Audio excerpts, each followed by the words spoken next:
বিসমিল্লাহির রহমানির রহিম। অনেকদিন পর আবার আমার পেঁপে বাগানের একটি আপডেট ভিডিও নিয়ে আসলাম। প্রচুর বৃষ্টি, প্রাকৃতিক বৃষ্টির সাথে আসলেও গোলায় ওঠা যাচ্ছে না। বৃষ্টির কারণে বিভিন্নভাবে পেঁপে গাছ নষ্ট হচ্ছে। অনেকেই আমি যখন এই বাগান শুরু করি, লম্বা খুঁটি দেওয়াতে অনেকেই প্রশ্ন, লম্বা খুঁটি কেন, মোটা খুঁটি কেন, পেঁপে বাগানে এত ভালো খুঁটি দিতে হয় নাকি, এইটা সেটা কি জন্য দিছি সেটার ফলাফলটা এখন পাচ্ছি। এই গাছের পেঁপেগুলা যে পরিমাণ আসছে, ভালো মানের খুঁটি না হলে পেঁপে ধরে রাখা যাবে না, কোনোভাবেই পেঁপে ধরে রাখা যাবে না। দেখেন, আমি আপনাদেরকে একটা লাইভ দেখাই। এ দেখেন, অতিরিক্ত বৃষ্টি হওয়ার কারণে কতগুলো পেঁপে সহ একটা গাছ মাটিতে পড়ে গেল। এটা আর হবে না, এটা একদম মাটিতে পড়ে নষ্ট হয়ে গেছে। অতিরিক্ত বৃষ্টি সবকিছুর জন্য ক্ষতিকর, আর পেঁপে গাছের প্রধান শত্রুই হচ্ছে বৃষ্টি। বৃষ্টির পরিমাণ বেশি হলে পেঁপে গাছের ক্ষতি হবেই। যাই হোক, যতটুকু আছে আল্লাহ তাআলা হেফাজত করুক, সকলের কাছে দোয়া চাই। নতুন চাষি হিসাবে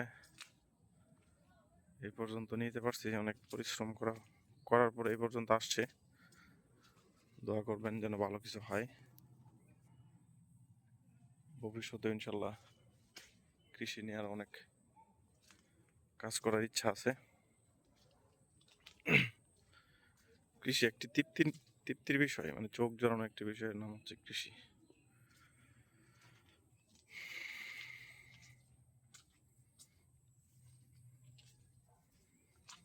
কৃষি করলে লাভ লস থাকবেই, কিন্তু একটা তৃপ্তি যে নিজের পরিশ্রমের ফলে এত সুন্দর একটা বাগান হয়েছে, এই তৃপ্তিটা অনেক বেশি ভালো লাগে। মানে নিজের ভিতরে একটা অন্যরকম ফিলিংস কাজ করে। নিজের বাগানে যখন দাঁড়ায় থাকি, নিজের হাত দিয়ে নিজের বাগান থেকে পেঁপে তুলি, এর চেয়ে ফিলিংসের আর কিছু নাই। দারুণ বিষয়। যাদের ফাঁকা জমি আছে, এরকম কৃষি করতে পারেন। পেঁপে সংক্রান্ত কোনো ধরনের হেল্প লাগলে বলবেন, নক করবেন মেসেঞ্জারে। অবশ্যই আপনাদেরকে আমি যেভাবে স্টার্ট করছি, কেমনে কি করতে হয় না করতে হয়, সব কিছু ডিটেলস জানাই দেওয়ার চেষ্টা করব। বিভিন্ন প্রাকৃতিক দুর্যোগের কারণে আমার অনেকগুলো গাছ নষ্ট হয়েছে। ওই যে আরো গাছ, এর আগের দিন আরো কয়েকটা গাছ নষ্ট হয়েছে। প্রচুর বৃষ্টি হইলে পেঁপের জন্য খুব খারাপ অবস্থা।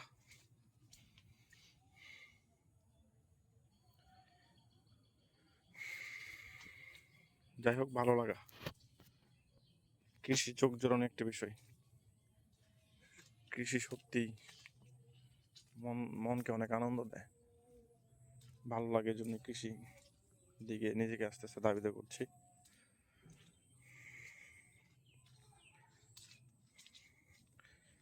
এটার মাঝখানে আবার আমরা একটা সবজি রোপণ করব, সেটা যখন হবে পরবর্তীতে আবার এটা নিয়ে একটা ভিডিও করতে পারেন। যাদের ফাঁকা জমি আছে,